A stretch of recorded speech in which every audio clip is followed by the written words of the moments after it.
কথা ধারাবাহিকের আজকের পর্বে আপনারা দেখতে চলেছেন যে সোনার পঞ্চপ্রদীপ না পাওয়া গেলে সবাই মিলে তো খোঁজাখুঁজি শুরু করে দেয়। ঠিক তখনই রিচা এসে বলে, আমার মনে হয় এই বুলি বলে মেয়েটাই নিয়েছে। ও তো গ্রামের মেয়ে আর ও বস্তিতে থাকতো, তাই ও সোনার জিনিস দেখে লোভ সামলাতে পারেনি, তাই হয়তো ও লোভের বশে নিয়েছে। এদিকে সবার আওয়াজ, চিৎকার চেঁচামেচি শুনে গুহবাড়ির সবাই চলে আসে। বুলি তার নিজের ঝোলাটা দেখিয়ে বলে, বিশ্বাস করো আমি কিছু চুরি করিনি, এই দেখো আমার ঝোলাটা, আমি কিছুই চুরি করিনি। এরপর সে নিজের ঝোলাটা ঝাড়তে থাকে আর বলতে থাকে, আমি মা গঙ্গেশ্বরীর পুজো করেছি, ওনার আরাধনা করি, ওনাকে সন্ধে দেই, উনি আমার এত বড় ক্ষতি করবেন না, আমি সৎ, আমি জানি, তাই উনি আমাকে এই বিপদ থেকে ঠিকই মুক্ত করবেন। এদিকে রিচা তো যে কোনো উপায়ে বুলির নামেই দোষ চাপাতে চাইছে।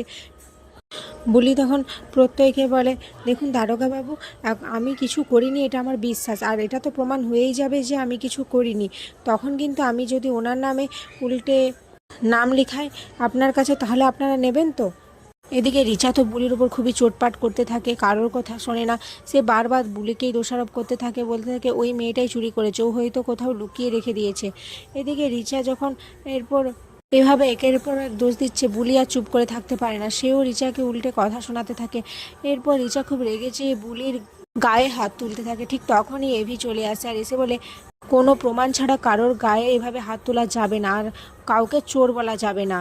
এরপর চিত্রার দিকে তাকে বলে, এরকম অনেক ঘটনাই ঘটেছে, বিনা দোষে অনেকে অনেক সাজাই পেয়েছে, অন্যের চুরি করার দায় অনেকে নিজের উপর নিয়েছে। আসলে সে চিত্রাকে ঢেস মেরে কথাগুলো বলছিল। এরপর এভি কথা যেভাবে হারানো জিনিসগুলো খুঁজে পাওয়ার চেষ্টা করতো, কথার মতো ভেবেই সে বুলিকে চোর নিরপরাধ প্রমাণ করার জন্য চারিদিকে সেই সোনার পঞ্চপ্রদীপটা খোঁজার চেষ্টা করে।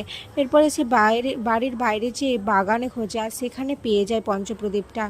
এদিকে রিচা তো খুব ভয় পেতে থাকে, এভি সমস্ত সত্যিটা প্রমাণ করে যদি দেয়। এদিকে এভি তো পঞ্চপ্রদীপ পেয়ে যাওয়ার ফলে সবাই তো রিচাকে কথা শোনাতে থাকে আর বুলির কাছে সবাই ক্ষমা চায় যে তারা ভুল বুঝেছিল বুলিকে। এদিকে বুলি তো খুব খুশি হয়েছে যে ভালো সাহেব তার এত বড় একটা উপকার করেছে। সে অগ্নির পাশ হয়ে তাকে ধন্যবাদ জানাতে চাইলে সে দেখতে পায় অগ্নির পায়ের তলায় একটা ফুল রয়েছে, আর সেই ফুল রয়েছে বিষাক্ত ফুল। এটা দেখেই বুলি অবাক হয়েছে, বলে ভালো সাহেব তো বাগানের থেকে এলো, তাহলে কি এই বাড়ির পেছনে আমাকে একবার দেখতে হচ্ছে। তো এই যে ভয়ানক ফুল। আর এখানে আজকের পর্ব শেষ হয়ে যায়।